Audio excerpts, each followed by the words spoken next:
G'day, Mike here from agencysavvy.com, and we're going to have a little course here around Google Data Studio. I put some comments in the Facebook group the other day and asking people why you're not using it yet. We are in love with it here at WebSavvy. The guys absolutely love using it. Our clients love getting these reports. So I highly recommend that you go through this. I'm guessing this is going to be about an hour long all up, this course. I've got about 70 odd slides altogether, plus a couple of sort of more interactive walkthroughs to help you understand what it is, why you want to use it, and how to use it. So let's start with the what and the why. Why would you use Data Studio? You can customize your reports in real time and collaborate with your team live in real time. So 3 or 4 different people can all be working on the same report, just like you do with a Google Doc or a Google Sheet.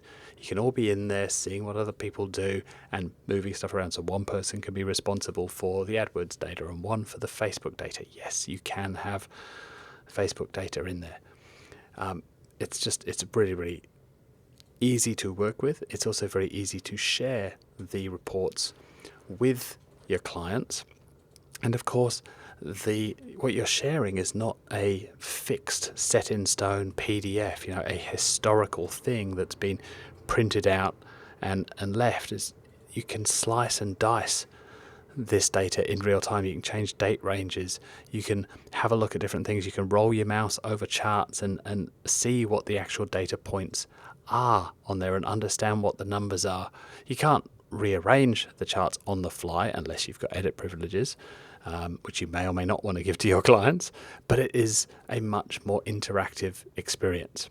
And if your default report is last month, they're able to just change the date range at the top of the report and see what happened last quarter or in the last 7 days or even the last year if they want to. It looks great. I'm going to give you some styling tips as we go through this in a later module here. And of course, it's free. And one of the comments in the Facebook group was that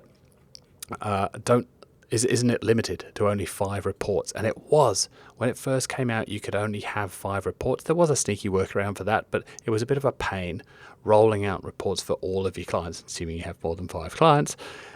In February of 2017, they've removed that limit, and so now it's unlimited. Now, it's not super flexible yet. There are a couple of little buggy things or things that you go, I wish it would do that. I'll talk about those as we go through the course.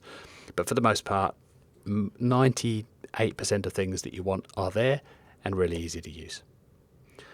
You can pull in data from a whole bunch of different places. AdWords and analytics are baked in and very easy, assuming that you've got access to the AdWords account, including MCC accounts, and to the analytics account with whatever Google login you're using Data Studio with, then super easy to pull that data in. You can also pull data from Google Sheets very easily, and that's how you get the Facebook data in. You can't hook into Facebook directly yet. Who knows, maybe one day that'll come. But for now, you can use a tool like Supermetrics, push all of your Facebook data into a Google Sheet, and Supermetrics has got some great training around how to do that. From there, it's easy to pull the data in from the Google data sheet. You literally just connect to the Google Sheet and you're done. We've also started playing a lot recently with Google BigQuery and some SQL database stuff. You can pull data from there as well, so super powerful. Any good dashboard is something that isn't just what Avinash Accounting would call a customized data puke or a CDP, but something that gives you insight, helps you gain insight.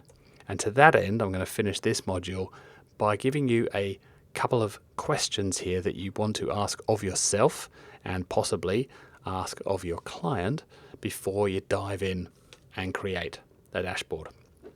Why? Firstly, why do you want this? What is it going to help with? Which decisions, which questions do you want to answer with this? So instead of just dumping a whole stack of data on them, you are choosing the right numbers to show in the right way that's going to help them answer business questions.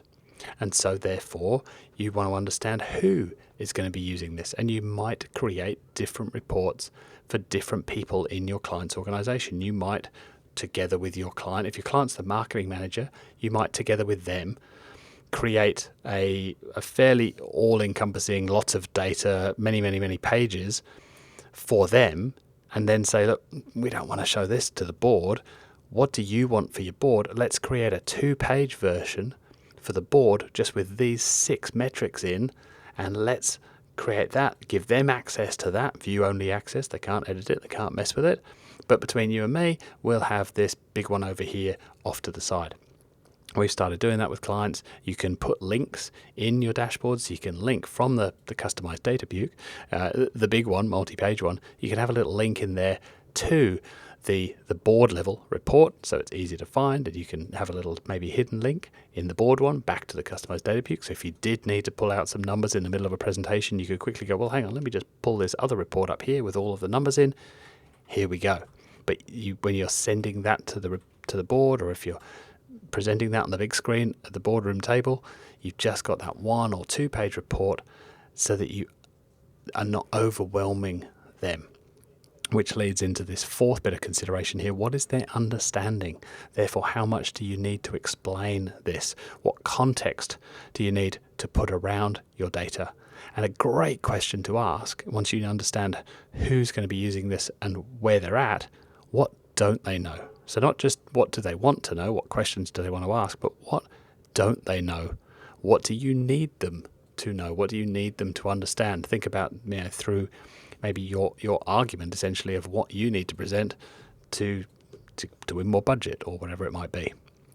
So make sure you can answer those questions and do the thinking before you sit down in front of Data Studio and start plugging in numbers. I'll see you in the next module.